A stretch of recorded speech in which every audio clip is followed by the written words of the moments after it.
नमस्कार दोस्तों, एक बार फिर से आप सभी का रेलवे वाले बाबूजी टॉप चैनल पर हार्दिक स्वागत है। मैं दिनेश कुमार।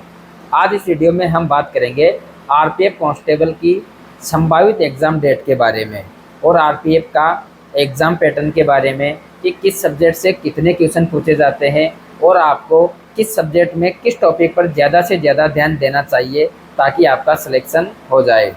अगर आप रेलवे कांस्टेबल की तैयारी कर रहे हो तो आप ये किरण पब्लिकेशन की मैथ, रीजनिंग, जीके, साइंस की बुक्स देख सकते हो, क्योंकि इसमें 2018 से लेकर 2023 तक रेलवे की अब तक जितनी एग्ज़ाम हुई थी, चाहे वो कांस्टेबल हो, आरपीएफ एसआई हो या एनटीपीसी हो या एलपी टेक्नीशियन हो या पैरामेडिकल कैटेगरी हो, उन सभी के क्वेश्चन इसमें देखने को मिलेंगे और यही क्वेश्चन आपके घुमा फिरा के अगली एग्ज़ाम में देखने को मिलते हैं।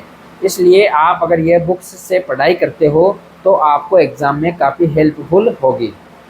हम बात करें कि आरपीएफ कांस्टेबल की एग्ज़ाम कब तक हो सकती है, तो इसकी एग्ज़ाम जनवरी 2025 के सेकंड वीक में 100% संभावनाएं रहेगी कि आपकी एग्ज़ाम लगभग 8 से 10 जनवरी के बीच में शुरू हो जाएगी। क्योंकि हम ये संभावित डेट बता रहे हैं और ये संभावित ही नहीं है, ये 100% संभावित बता रहे हैं कि लगभग इस डेट को आपकी एग्ज़ाम शुरू हो सकती है। इसलिए अब आपके पास ज़्यादा समय नहीं बचा है। अब आपको ज़्यादा से ज़्यादा मॉक टेस्ट लगाने पर और अपने प्रैक्टिस सेट निकालने पर ध्यान देना है। इसके एग्ज़ाम पैटर्न की अगर हम बात करें तो इसमें 120 क्वेश्चन आते हैं, जिसमें 90 मिनट का समय दिया जाता है, जिसमें 35 क्वेश्चन मैथ से, 35 क्वेश्चन रीजनिंग से और 50 क्वेश्चन जीके, साइंस और करंट अफेयर से देखने को मिलते हैं। और सबसे बड़ी समस्या है कि 120 क्वेश्चन है और केवल 90 मिनट का समय दिया जाता है। और मैथ रीजनिंग वो सब्जेक्ट होती है जो आपके टाइम को वेस्ट करती है। अगर आपने तुरंत क्वेश्चन सोल्व नहीं किया तो आप पूरे क्वेश्चन भी देख नहीं पाओगे, पूरे क्वेश्चन अटेम्प्ट नहीं कर पाओगे।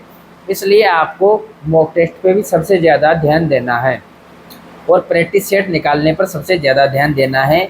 और मैथ रीजनिंग के लिए तो हम बता दें कि जितनी भी रेलवे की पिछली एग्ज़ाम हुई थी ना, उनके पेपर को आप सोल्व कर लोगे, जितने में आपकी मैथ रीजनिंग के तो प्रत्येक क्वेश्चन आपका कंप्लीट हो जाएगा।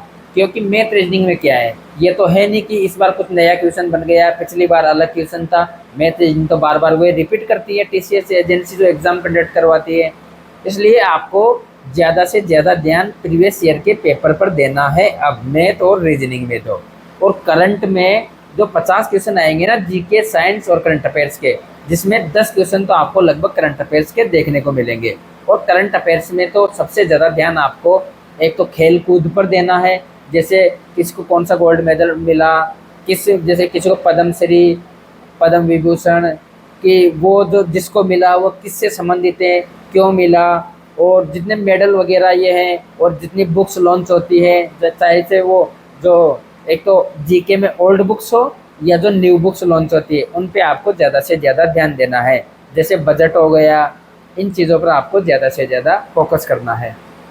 और साइंस में तो आप जनरल साइंस पढ़ सकते हो, क्योंकि कांस्टेबल में इतनी लेवल की साइंस तो आपसे पूछी नहीं जाएगी। क्योंकि जो लोको पायलट की एग्ज़ाम हुई थी उसमें काफ़ी डीप लेवल के साइंस से क्वेश्चन पूछे गए थे। लेकिन लोको पायलट की एक टेक्निकल वाली जॉब है, एक सेफ्टी कैटेगरी की जॉब है, टेक्निकल वाली है, तो उसमें डीप तरीके से साइंस पूछी जाती है। लेकिन जो आरपीएफ कांस्टेबल हो गया, आरपीएफ एसआई हो गया, एनटीपीसी हो गया, इसमें साइंस आती है बेसिक ऊपर ऊपर से। लेकिन जो जीके की जैसे history, geography, political science, economy, इनसे जो क्वेश्चन आते हैं ना, वो इसमें थोड़े डीप लेवल के आते हैं। इसलिए आपको जीके पे तो पूरा फोकस करना है। जैसे हिस्ट्री में आपको सबसे ज़्यादा ध्यान जो 1857 की क्रांति है वहाँ से लेके देश आज़ाद हुआ था, जब तक आपको जितने भी क्वेश्चन है ना, जितने भी, उनको बिल्कुल रटी लेना है। 1857 क्रांति से लेके देश आज़ाद हुआ है तब तक। और मुग़ल कालीन वाला जितने भी ये मुग़ल कालीन, औरंगज़ेब, जहांगीर, बहादुर शाह जफ़र, जितने भी ये वन वन ये है ना, मतलब जितने राजवंश वगैरह, इन सबको आपको अच्छे से डीप तरीके से इसकी पढ़ाई कर लेनी है। और जो आपने अधिकतर लूसेंट में देखा होगा, पीछे पीछे विविध में जितने भी वो क्वेश्चन आते हैं ना विविध वाले, उनको आपको अच्छे से रट लेना है बिल्कुल। और इसमें लगभग 4208 पदों के लिए वैकेंसी थी। फिर जब आप पेपर फाइट कर लोगे, उसके 10 गुना कैंडिडेट को फिजिकल के लिए बुलाया जाता है। फिर इसमें आपका फिजिकल होता है, फिर उसके बाद मेडिकल होता है, फिर आपकी मेरिट लिस्ट तैयार की जाती है, फिर उसके बाद में आपकी ट्रेनिंग होती है, उसके बाद आपको ज्वाइनिंग दे दी जाती है।